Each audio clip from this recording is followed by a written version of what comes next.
ሰላም ጤና ይስጥልን ውድ የቻናላችን ተከታታዮች የዕለቱ ዜናችን ነው። ለሰዓቱ የመራረጥናቸውን አንኳር ጉዳዮች ይዘን ተገኝተናል። ቻናላችን ሰብስክራይብ፣ ላይክ እና ሼር በማድረግ እስከ ጥንክራችን ፍጻሜ አብራችሁን ቆዩ። አሁን በቀጥታ ወደ ዝርዝሩ እንውሰዳችሁ። በሊባኖስ እስራኤል በፈጸመችው ጥቃት በ24 ሰዓታት ውስጥ ከ200 በላይ ሰዎች ተገደሉ። የሊባኖስ የጤና ሚኒስቴር ባለፉት 24 ሰዓታት በመላ ሀገሪቱ የተፈጸመ የእስራኤል ጥቃትን ተከትሎ 203 ሰዎች መገደላቸውንና ከ1000 በላይ ሰዎች መቁሰላቸውን ገለጸ። ኢራን በበኩሏ በሊባኖስ ላይ የተፈጸመ የሚገኘው ድብደባ ከአሜሪካ የተደረሰውን የተኩስ አቁም ስምምነት ላይ የተፈጸመ ከባድ ጥሰት ነው ስትል ተናግራለች።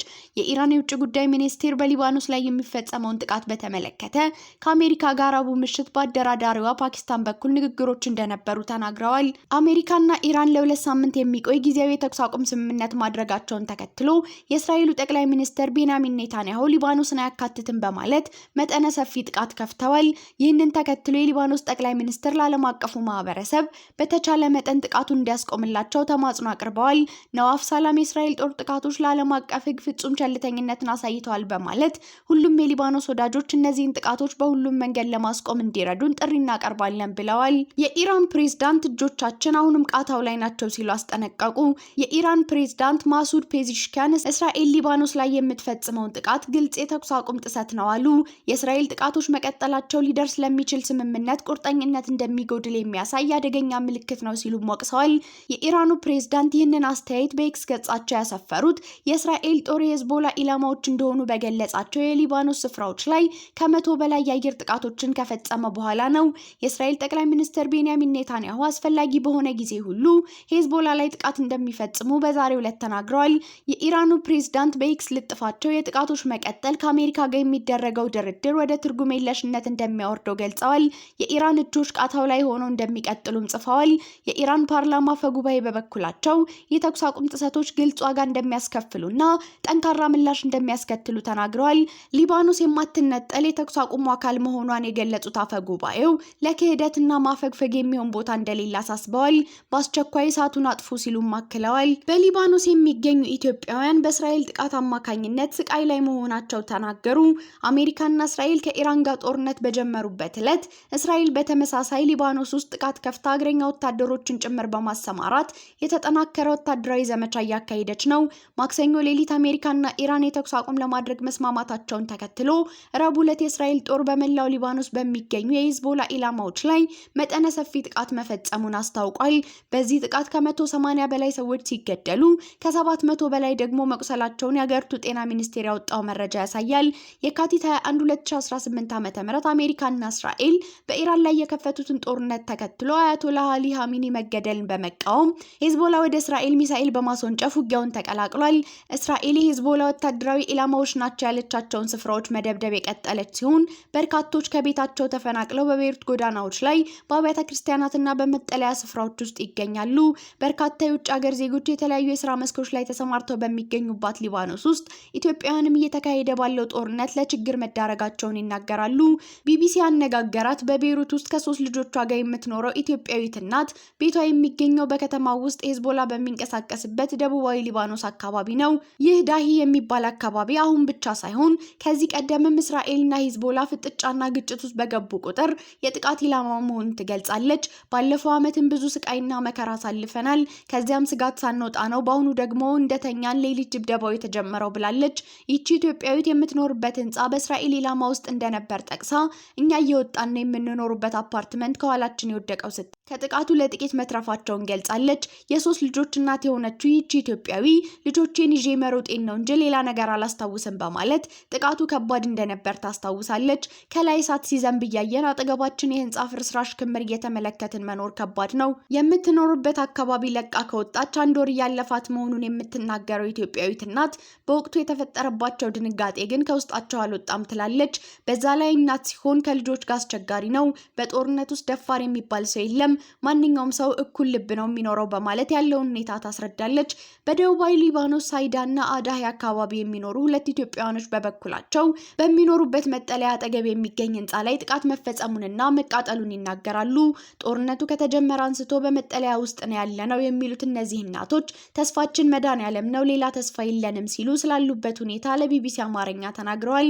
በየዕለቱ ሁኔታዎች ከመሻሻል ይልቅ እየባሰ ነው የሚሉት እነዚህ ኢትዮጵያውያን ኢትዮጵያውያን ከቤታቸው ከተፈናቀሉ 1 ወር ከ5 ቀን እንደሆናቸው ይናገራሉ። በቤሩት በአንድ ቤተክርስቲያን ውስጥ ከነ 3 ልጆቿ ተጠልላ የምትገኝ ኢትዮጵያዊትም ጥቃቱ በተፈጸመበት ዕለት ውጭ ማደራቸውን ታስታውሳለች። አሁን የተጠለሉበት ቤተክርስቲያን ደህንነቱ የተጠበቀ ቢሆንም እስራኤል በመላው ሊባኖስ እየፈጸመች ያለውን መጠነ ሰፊ ጥቃት ተከትሎ አካባቢው በ4 እና በ5 ሚሳኤሎች መመታቱን ትናገራለች። የሚሳኤል ጥቃቱን ተከትሎ ወደ ቤተክርስቲያኑ አቧራና ጭስ መግባቱን የምትናገረው ይህች ኢትዮጵያዊ ለህፃናቱ አፋቸውን መሸፈኛ ጭንብል አደሏቸው። በጣም ድንጋጤ ላይ ነበሩ ልጆቻችን ብላለች። ጥቃቱ በሊባኖስ የሚፈጸምበት የሰዓትም ሆነ የቦታ ገደብ እንደሌለውም ትጠቅሳለች። ማክሰኞ በነበረው ጥቃት በርካታ ሰዎች መጎዳታቸውን የምትገልጸው ይህች ኢትዮጵያዊ ነዋሪዎቹ ያሉባቸው ህንፃዎች ናቸው እየተመቱ ያሉት በማለት ሰላማዊ ሰዎች ላይ ጉዳት መድረሱን ገልጻለች። የሊባኖስ ጠቅላይ ሚኒስቴር ነዋፍ ሰላም ከፍተኛ የአየር ድብደባ ከተፈጸመ በኋላ የሊባኖስ ወዳጆች በሙሉ የእስራኤልን ወታደራዊ እርምጃ በሚችሉት መንገድ ሁሉ እንዲያስቆሙ ተማጽነዋል። ነዋፍ ሰላም በኤክስ ገጻቸው ላይ እስራኤል በሊባኖስ በተለይም በዋና ከተማዋ ቤይሩት ውስጥ በተለያዩ አካባቢዎች ያልታጠቁ ሰላማዊ ሰዎችን ህይወት የቀጠፈ በህዝብ በተጨናነቁ የመኖሪያ ሰፈሮች ላይ ያነጣጠረ ጥቃት መፈጸሟን ቀጥላለች ብለዋል። አሜሪካና ኢራን ለ2 ሳምንት የሚቆይ የተኩስ አቁም ስምምነት ላይ ሲደርሱ የእስራኤሉ ጠቅላይ ሚኒስትር ቤንያሚን ኔታንያሁ ግን የሊባኖስን አያካትትም በማለት ግዙፍ ያሉትን ጥቃት መፈጸም ቀጥለዋል። ኢትዮጵያን በእንደዚህ አይነት አስቸጋሪ ወቅት ለመደጋገፍ እንዲያመቸው በሚል የተለያዩ ቡድኖችን አቋቁመዋል። የልጆች እናት የሆነችው ኢትዮጵያዊቷ እርሷን 170 በቤይሩት የሚኖሩ ኢትዮጵያውያን እናቶች ያሉበት ጽናት ማዘርስ የተሰኘ ቡድን መስርታ እርስ በርስ ይደጋገፋሉ። ከእስራኤል የሚሰነዘርን ጥቃት ሸሽተው በቤተ ክርስቲያንና ሌሎች መጠለያዎች የሚገኙ ኢትዮጵያውያን ከመንግስት ድጋፍ እንደማያገኙ ትገልጻለች። መንግስት የራሱን ዜጎች ነው የሚደግፈው የምትለው በቤይሩት የምትኖር ኢትዮጵያዊት መጠለያዎችና ትምህርት ቤቶች ሲከፈቱ ለኛ ለስደተኞች ያ ነገር ክፍት አይሆንም፣ ለሀገሩ ዜጋ ነው ቅድሚያ የሚሰጡት ስትል ያለውን ሁኔታ ታብራራለች። በመጠለያ ውስጥ ምግብ ማብሰል ስለማይፈቀድ የተለያዩ በጎ አድራጎት ድርጅቶች የበሰሉ ምግቦችን ለተፈናቀሉ ሰዎች እንደሚያቀርቡ ገልጻለች። የተደራጁ ኢትዮጵያውያንም እንዲሁ ምግብ እያዘጋጁ በመጠለያ ውስጥ እንደሚያቀርቡ ተናግራለች። ጽናት ማዘርስ ግሩፕ በመጠለያ ውስጥ ላሉ ምግብ አብስሎ ማቅረብ ሲፈልግ የደረቅ ምግብ እርዳታ ከሚሰጡ ተቀብሎ በማብሰል ያቀርባል።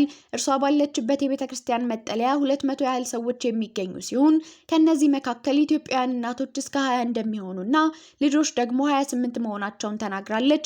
ሀሪሳ በሚባልና በርካታ ክርስቲያኖች በሚኖሩበት አካባቢ በሚገኙ መጠለያዎች በየቤተክርስቲያኑ እንደሚገኙ በመግለጽ እዚያ ያለው ሁኔታ ቤይሩት ካሉት እንደሚሻል ታስረዳለች። እስራኤል በሊባኖስ ላይ ጥቃት በከፈተችበት ወቅት በአገሪቱ የክረምት ጊዜ እንደነበርና የአየሩ ሁኔታ በጣም ይቀዘቅዝ እንደነበር ትገልጻለች።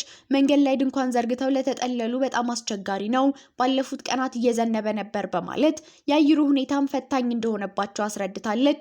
በርካታ ኢትዮጵያውያን ከከተማ ወጣ ብሎ በሚገኘውና አብዛኛው ክርስቲያን ወደ ሆነው ማህበረሰብ ቅዝቃዜው አስቸጋሪ ቢሆንም በዋና ከተማው ካለው የጎዳና ሁኔታ ይሻላል በሚል እንደሄዱ ጨምራ ገልጻለች። ቤተክርስቲያኒቱ ውስጥ የተጠለሉ ከኢትዮጵያውያን በተጨማሪ የባንግላዴሽ፣ የስሪላንካና የሱዳን ዜጎች መሆናቸውን ኢትዮጵያውያኑ ለቢቢሲ ገልጸዋል። ዩናይትድ ኪንግደም እስራኤል በሊባኖስ የምትፈጽመውን ጥቃት አወገዘች። የዩናይትድ ኪንግደም መከላከያ ሚኒስቴር ጆን ሄሊ ሀገራቸው የኢራን ጦርነትን ለማስቆም የተደረገውን የተኩስ አቁም እንደምትደግፍና እንዲዘልቅ እንደምትፈልግ ገልጸው በሊባኖስ የሚታየውን የጥቃት መባባስ አወገዙ። የሩሲያ ሰርጓጅ መርከቦች እንቅስቃሴን በተመለከተ ዛሬ መግለጫ የሰጡት ሚኒስትሩ የተኩስ አቁሙ ይዘልቃል ብለው ያስቡ እንደሆነ ከቢቢሲ ጥያቄ ቀርቦላቸዋል። የተኩስ አቁሙን በበጎ እንቀበለዋለን፣ እንዲዘልቅ እንፈልጋለን፣ እንዲጠናከር ለማድረግ የራሳችንን ድርሻ እንወጣለን ብለዋል።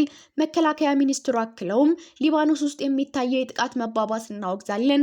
የእስራኤል ሊባኖስ ግጭት በተኩስ አቁሙ ማዕቀፍ ውስጥ እንዲካተት እንፈልጋለን፣ ምክንያቱም መላ የመካከለኛው ምስራቅ ቀጠና ወደ ትልቅ መረጋጋት ተመልሶ መመልከት እንፈልጋለን ሲሉ ተናግረዋል። ሄሊ በመግለጫው ዩናይትድ ኪንግደም የኢራን ጦርነትን በተመለከተ የያዘችው አቋም እንደሚቀጥል ገልጸዋል።